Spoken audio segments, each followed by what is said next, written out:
Hi guys! Welcome back to my YouTube channel. So panibagong araw na naman guys, panibagong kaalaman na naman ang ituturo ko sa inyo ngayon. For today's video guys, ituturo ko naman sa inyo kung paano nga ba mag-blur ng video gamit ang apps ng Kinemaster. Pero bago natin umpisahan ang ating tutorial guys, kung bago ka nga pala sa ating channel, ay mag-subscribe ka muna at i-hit mo na rin ang notification bell para lagi kang updated sa mga bago ko pang video na i-upload. So guys, let's start! Punta lamang tayo guys sa ating Kinemaster apps. Click lang natin. Then, makikita nyo dito yung malaking bilog. Click lang natin yan. Select the aspect ratio of the project. So guys, click lang natin yung 16:9 na pang YouTube size ratio.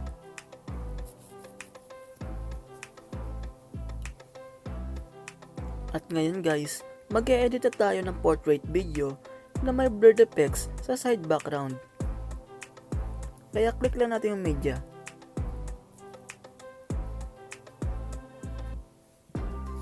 At kanina lamang, nag-video ako ng gagamitin nating halimbawa sa ating tutorial video. So guys, click lang natin yung gagamitin natin na video.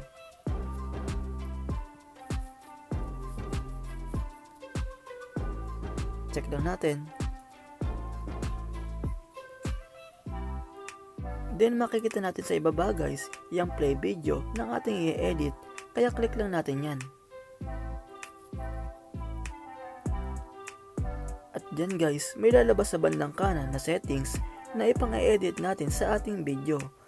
Click lang natin yung pan and zoom na itinuturo ng ating arrow. Makikita naman natin dito na may nakalagay na start and end position. Click lang natin guys yung equal na symbol. Upang mula sa umpisa hanggang sa katapusan ay mazo-zoom out o mazo-zoom in ang ating video.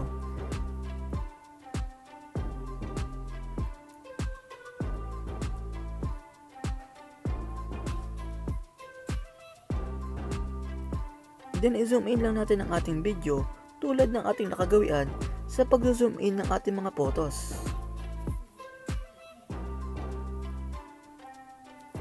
Then check lang natin. At yan din ang ating gagamitin na background video at the same sa ating pinaka main video na ating gagamitin. Ngayon naman guys, i-click naman natin yung layer settings. Piliin natin yung effect. Then click the basic effects. At dyan naman guys, may binibigay si Kinemaster na pagpipilian na ating gagamitin na pang blurred effects sa ating video. Meron diyang Gaussian blurred at mosaic. So depende sa inyo kung anong gagamitin yung effects. Pero sa ating tutorial, I will example the Gaussian blurred. So click lang natin yan guys. Then check lang natin. At yan nga, may blurred na ang ating video. I-edit lang natin sa pamamagitan ng pag-zoom in para ma-fix natin ang buong ratio ng ating video.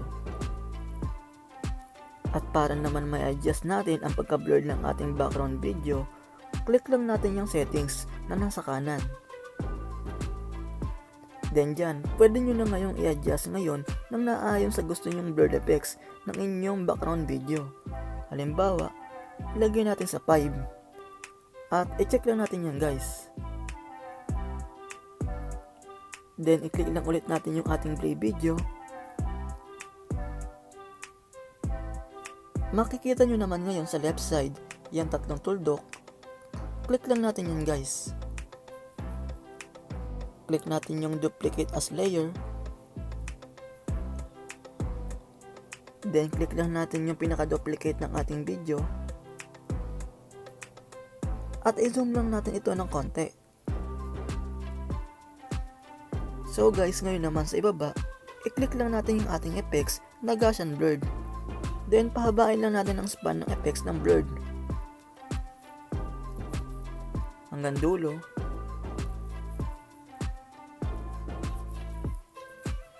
Check lang natin. At ngayon, i-play na natin ang ating na-edit na portrait video at ngayon ay may effects na ng blurred background. So guys, that's all. Sana may natutunan kayo sa ating video At kung gusto nyo pa magkaroon ng kaalaman about sa YouTube at sa mga editing, ay huwag mong kalimutang mag-subscribe at i-hit ang notification bell para lagi kang updated sa mga bago ko pang video na i-upload. Thank you so much for watching!